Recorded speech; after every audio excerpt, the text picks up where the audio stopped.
আসসালামু আলাইকুম dear viewers, আশা করি সকলে ভালো আছেন। আমি ডাক্তার মোহাম্মদ রাফিল ইশরাত সকলকে আমার ফেসবুক পেজ এবং ইউটিউব চ্যানেল থেকে স্বাগত জানাচ্ছি।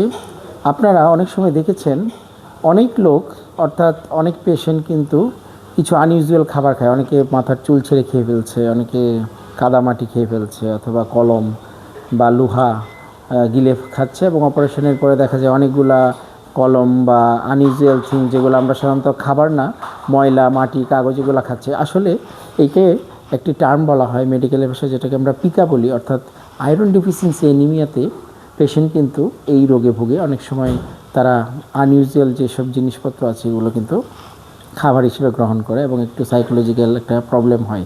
আয়রন ডিফিসিয়েন্সি এনিমিয়া আমাদের দেশে খুবই কমন একটি এনিমিয়া এবং এই বাংলায় যদি বলি এটা রক্তশূন্যতা রোগ, লোহিত রক্তকণিকার সমস্যা, অর্থাৎ আমাদের রক্তে হিমোগ্লোবিনের পরিমাণ কমে যায় আয়রনের ঘাটতির কারণে।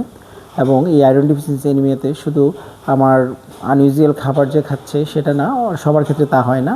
অনেকের ক্ষেত্রে নখের হাতের নখগুলো ডেবে যায় বা ভেঙে যায়, হ্যাঁ, জিব্বাটা র বিফি টাং বলে আমরা স্মুথ হয়ে যায় এবং অনেক ক্ষেত্রে মাথার চুল পড়ে যায় এবং আয়রন ডিফিসিয়েন্সি এনিমিয়াতে মাথা ঘোরায় এবং বুক ধরফর করে অল্পতে হাঁপিয়ে যাওয়া, সিঁড়ি বেয়ে উঠতে না পারা, এই ধরনের বিভিন্ন ধরনের সমস্যা রয়েছে।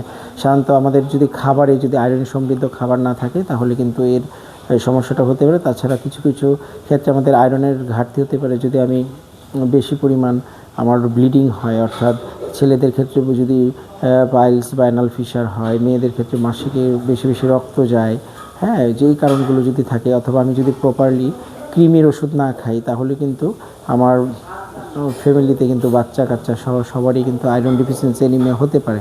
তো এই ছিল আয়রন ডিফিসিয়েন্সি এনিমিয়ার কারণগুলোর অন্যতম উল্লেখযোগ্য কারণ। এবং আমরা শুধু মনে করি যে মাছ মাংস খেলেই বোধহয় আয়রনের ঘাটতি পূরণ হবে, এটা ভুল ধারণা। আমাদের লাল মাংস, লাল মুরগি, গরুর, খাসির কলিজা, কিডনি, এগুলাতে আয়রন সমৃদ্ধ খাবার ঠিক আছে, কিন্তু তাছাড়া আপনি পালং শাক, লাল শাক, কচু শাক, কাঁচা কলা, হ্যাঁ, বিভিন্ন ধরনের শাক সবজিতেও কিন্তু প্রচুর পরিমাণে আয়রন রয়েছে এবং আমরা কিন্তু এই খাবারগুলো যদি রেগুলার খাই, হ্যাঁ, এগুলোতে কিন্তু আমরা আয়রনের ঘাটতি পূরণ করতে সক্ষম হব।